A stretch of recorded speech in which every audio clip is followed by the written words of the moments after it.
আমার হাতে যে দুটো দেখতে পাচ্ছেন সিলেবাস, এটা হচ্ছে এই ডান হাতে যেটা সেটা হচ্ছে প্রিলিমিনারি টেস্টের সিলেবাস বিসিএস, এবং বাম হাতেরটা হচ্ছে মানে বিসিএস রিটেন সিলেবাস। তো আমি যেটা করেছি তা হচ্ছে এই দুটো সিলেবাসকে এই যে এক করে দিলাম, এভাবে এক করেছি, এবং এভাবে এক করে এই দুটাকে কীভাবে আপনারা পড়বেন তা আমি তৈরি করেছি। এখন প্রথম কথা হচ্ছে সেখানে যাওয়ার আগে কীভাবে পড়বেন। সেখানে যাওয়ার আগে প্রথমে আমি আপনাদেরকে যেটা জানাবো তা হচ্ছে এই প্রিলি ও রিটেন একসাথে পড়লে কী ধরনের সুবিধা না থাকলে তো আপনি নিশ্চয়ই পড়বেন না। সুবিধাগুলো একটু দেখেন।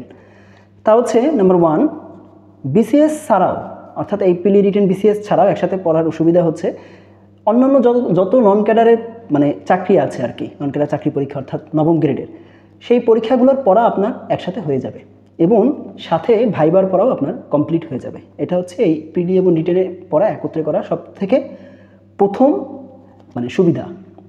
এবার আসেন দ্বিতীয়তে, তা হচ্ছে যেহেতু বিসিএস প্রিলির মাত্র 2.5 থেকে 3 মাসের ভিতরেই রিটেন শুরু হয়, সেক্ষেত্রে আপনি যদি বাকি 70% পরীক্ষার্থীর থেকে আগেই থাকতে চান, মানে পরীক্ষার হলে বসার জন্য, রিটেনের জন্য বা প্রিলির জন্য, তাহলে আপনাকে এই প্রিলি এবং রিটেন একসাথে প্রস্তুতি নিতেই হবে।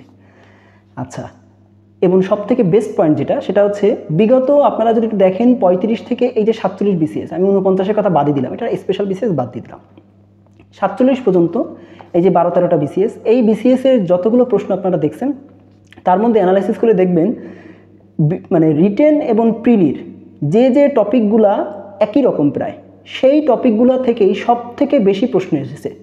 আপনারা যদি প্রত্যেকটা বিসিএস একটু ফলো করেন দেখবেন 100-র উপরেই বা 100 থেকে 125টা এমনও হয়েছে যে ওই টপিকগুলোর উপরে এসেছে যেগুলো রিটেন এবং প্রিলিতে বেশি আসে এবং যেগুলো সিমিলার প্রায়, বুঝতে পেরেছেন। এবং আমি যেটা করেছি তা হচ্ছে আজকে সেই সিমিলার যে টপিকগুলো আছে সেগুলোর কীভাবে প্রস্তুতি নেবেন, আর এই সিমিলারগুলো বাদে ডিসিমিলার যেগুলো আছে প্রিলি এবং রিটেন আলাদা আলাদা করে সেগুলো কীভাবে সময় ধরে ধরে প্রস্তুতি নেবেন সেই জন্যই আমি আজকে এসেছি, এগুলোর উপরেই আলোকপাত করব।